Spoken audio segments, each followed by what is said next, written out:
Another normal, non-milestone episode of Choose Your Own Adventure. Let's see what we've got today then. Hello there, you little demons. Jules here for WhatCulture.com, back again with another episode of the awesomely named and awfully hosted Choose Your Own Adventure, the weekly medieval-themed format where I, the crown Jules of WhatCulture.com, take a list chosen by you. Yes, you, the person... Sorry, I'm a little bit distracted at the moment. There was a knock at the door just before I started filming, and the postie dropped off, well, this. No package, no name, no nothing, no markings. But as a video game journalist, I feel obliged to play it because a free game is a free game. Right, let's see what we've actually got here then, shall we? Into the disc slot. Oh God, no! Was Jules just sucked into a video game? Crap, what am I going to do now? The Tuesday video is due out tomorrow. Oh, think, Dan, think. I've got it!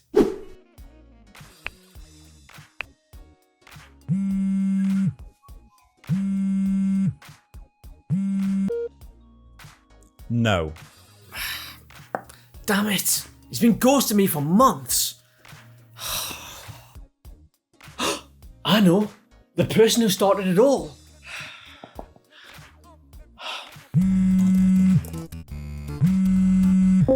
Yeah, what? Big O! I need your help. For the last time, Dan, you're old enough to cross the road by yourself. I'm not telling you again. Dude, that was one time. Anyway, it's not that. Jules is being sucked into a video game, and the Tuesday video is due out tomorrow. What am I going to do? Jules, who the hell is that? Jules? You know, the bald-headed, bearded dude from What Culture? Dan, I've got no affiliation with this person. You used to do the show before you left. You know, the wet bread loving, egg-based slime Jesus follower? Oh, right, yeah, Jules Gill, I remember him now. Why didn't you say so in the first place? Right, so you're saying he was sucked into a video game then? I mean, there's only one option and that's just to do it yourself, mate. Do it myself? I mean, I guess I do work with a bunch of people who specialise in lists. Do you want to do an entry? Yeah, I'll do an entry, but only if it's RuneScape. Deal. Well, I guess this is my list now. Now, the only issue is, what should the title be? If only there was an idea, suggested for over 2 years, by an extremely dedicated individual, that also fits in with the opening skit that we've just done.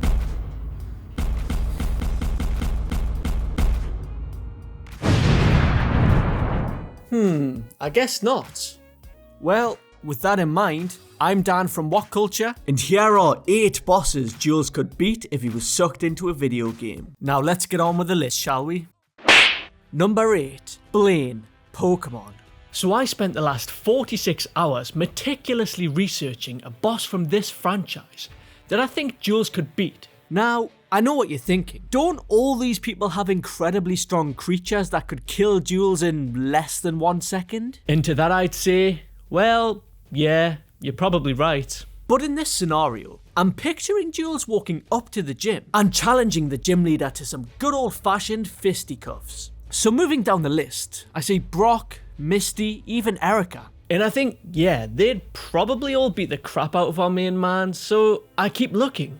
And then I came across Blaine, the leader of the Cinnabar Island gym. Now, Blaine specialises in fire-type Pokemon, and sure, his Arcanine would melt Jules in 0.1 second if this was a Pokemon battle. But it isn't. Now, Blaine may be fiery, but he's a 58-year-old man. Let me tell you, those ankles definitely aren't what they used to be. So when Jules goes into the gym, it becomes apparent that he and Blaine share a similar trait. They're both bald. Now, out of sheer respect for each other's baldness, the unspoken rule of a good clean fight would come into play. And this is where Jules could take his chance and play dirty. A swift boot to the leg, followed by a good old-fashioned elbow drop, and Jules would be home free. He could definitely beat up this 58-year-old man, and you know what? It would be a beautiful thing. Number 7. All of them?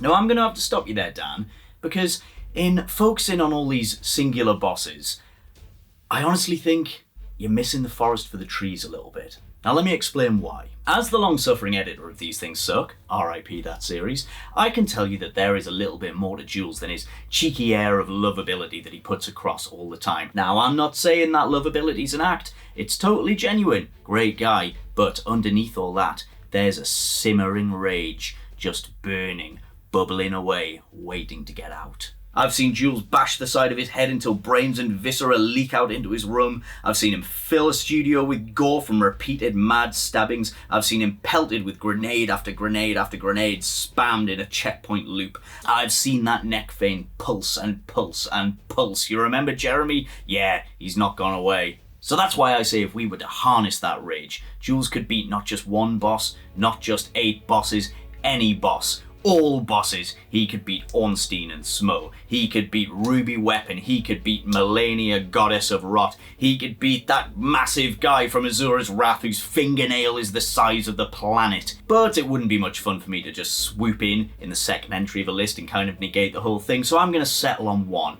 and that would be the ultimate embodiment of evil itself, the icon of sin. That towering goat demon, whose very existence threatens the fabric of space, time, and reality itself, would be no match for a man such as Jules. He'd surely turn it inside out before it even managed to shoot a single fireball from that stupid pentagram it's got etched into its forehead. So yes, the icon of sin. Evil itself would cower at the sight of Jules, even more so than, say...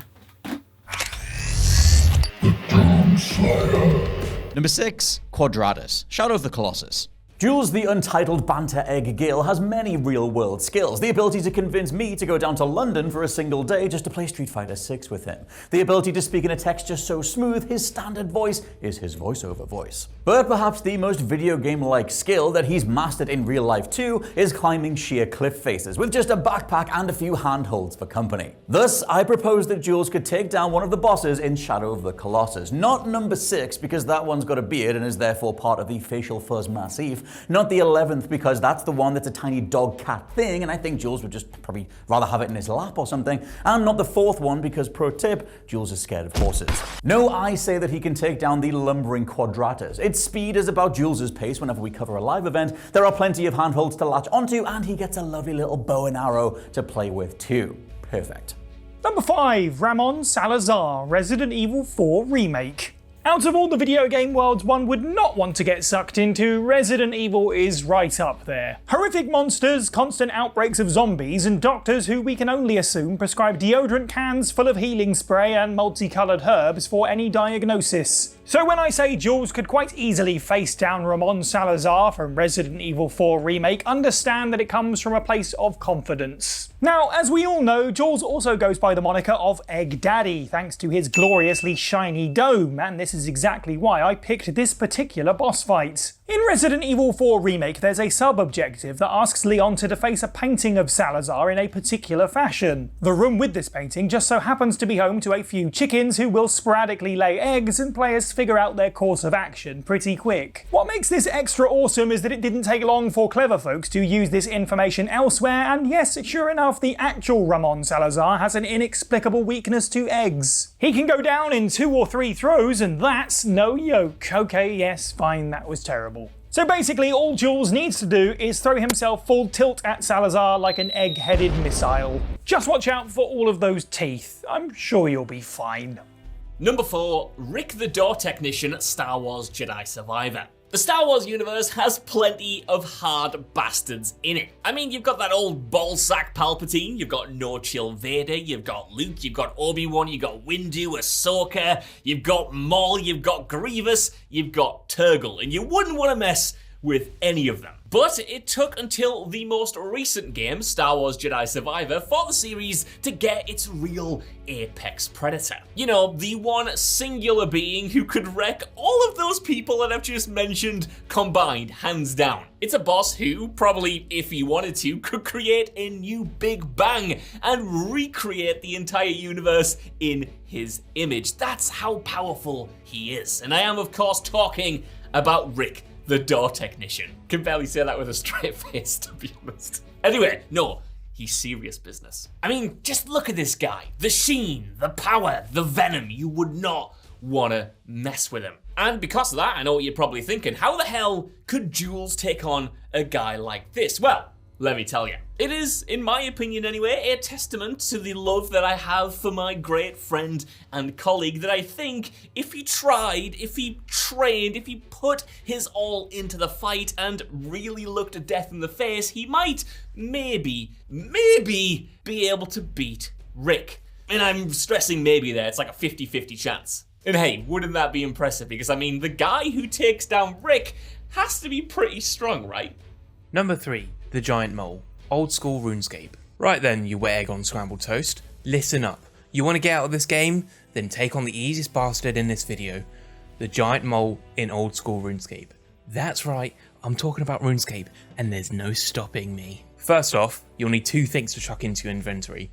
First of all, a spade. Second of all, a bullseye lantern, alongside whichever gear you'd like in your inventory. Now head over to the city of Valador, go to the park, and dig into a tiny little molehill, and you'll find yourself in a dungeon called the Mole Hole. Yes, that is genuinely what it's called. Now once you've dug into there, you'll notice it's as dark as the heart of a Slime Jesus hater. But thankfully, you've got your bullseye lantern with you. Now all you've got to do is find this oversized blind idiot through a never-ending dungeon of slimy mud. So you may need an energy potion or 5 to find it. Once you do find this level 230 beast however, activate your protect from melee prayer to mitigate all damage and start just wailing into its fur. Go on, just smack it with your bloody hand. Go on, whack it like that. But when it gets up to half HP, there's a good chance it will dig, splashing up mud into your face and transporting the mole elsewhere throughout the cave. Now the reason why we bought the bullseye lantern in the first place was because, well, this mud that splashes onto you extinguishes your light source, so if you brought nothing but a candle, then you are completely buggered. And this is why I chose this boss just for you, Jules, because it's a really easy boss to do with such an annoying mechanic, but I know how much you love annoying mechanics, Jules. You know, you just annoying mechanic, that's you. Now you do get some pretty decent loot with this boss. I mean, it's not great, but the main reason why people do this boss in the first place is because you get a 1 in 3,000 chance of receiving this baby mole pet. Yes, it's adorable, I know. Number 2, Miss Peaches, Dog's Life. First of all, thank you for having me back. It's great to be back. Second of all, Dog's Life, best game ever made. I don't understand why it's entry 2. It should be entry 1. That's not the point. Dog's Life follows the story of Jake the dog as he tries to rescue his doggy girlfriend Daisy from the evil Miss Peaches. Miss Peaches' goal in the game is to dognap all of the dogs of America and extract their scent using this weird machine and then turning that scent into cat food. It is very barbaric, it's very weird, but as a young child and as whatever the hell I am now, it was the best plot ever in a video game. So how Jake the dog, the protagonist of the game, defeats Miss Peaches is via farting on her. And what he does is he just farts on her, she then tumbles backwards and then falls onto a conveyor belt, to which she then turns into cat food, because of course that's the plot. So if we're going by what the title of this list is, that Jules has to defeat the boss, I feel like it's quite easy. All he has to do is fart on Mrs. Peaches, and knowing Jules, I know that he's very capable of doing that. Dan, if you're able to animate like a little a fart cloud coming out of Jules, hitting Miss Peaches, making her tumble over. I don't know why I'm telling you to do this, because when Jules used to tell me to do it, I never did it, so don't do it, just imagine it. So yeah, I feel like it's a very easy thing for Jules to do. All he's got to do is fart. That's probably why it should be number 1, not number 2. Anyway, thanks for having me. Bye. Oh my God, no, get out of my PC, you demon disc. I don't even have a CD player. I don't even accomplish that. But that was utterly ridiculous, gang. I mean, that was so stupid. Do you know what I did to get out of that game? I had to beat a boss. Wait a minute. Why are we at number 1 of the list? Have I missed my own special? Oh, for God's sake. You won't believe what I've been through as well. I had to defeat a boss that was so huge, so absolutely gargantuan. It had muscles upon muscles upon muscles, which, as I'm pretty sure, is scientifically impossible. Why do I feel like everyone is shaking their head collectively? I did beat a boss to get out of that cursed video game. I tell you, he was a mean son of a bitch. He was huge. He had this gigantic smile. He was walking towards me so menacingly, and I was oh my God, Dan, he's here again. He's here again. Dan, help, please. Dan, help, please. Oh, he's turned him into a PNG and put him in the recycling bin. That was easy. And there we go, my friends. That was the 175th episode of Choose Your Own Adventure. I genuinely can't believe that we've made it this far, but I'm so glad that we did. A massive, massive thank you to everyone who helped make this, from past WC alumni to the present team. Thank you all so much for coming together on this. I know that it's a very silly series, but I do appreciate each and every one of you for everything that you've done for me and the company as a whole. But most importantly, I want to thank all of you watching this, because seriously, without you supporting the channel, we wouldn't have jobs. So seriously, thank you very much for not only putting food on our table, but allowing us the platform to just stand here and spout our gaming takes, both hot and sometimes not, out into the public sphere. Without you, it wouldn't just be as fun. So thank you so much for the community that we've built, for every single person that tunes in every single Tuesday and watches these very, very silly adventures. It means the absolute world to me. Thank you, you massive ledge. I won't even do the end plug here. I just want to go straight into the positive message and say thank you very much. Treat yourself well, you massive ledge, because you deserve all the best things in life, like love, happiness, and success, because you are, as I've said many times before, a massive ledge. Now go out there and absolutely smash it. And if you end up finding yourself in a cursed video game, call Dan, because he'll just use his editing powers to get you out of it in a fix. Easy beats. As always, I've been Jules. You have been awesome. Never forget that, and I'll speak to you soon. Here's to another 175 episodes, right? God, I'll be so old by the time that happens.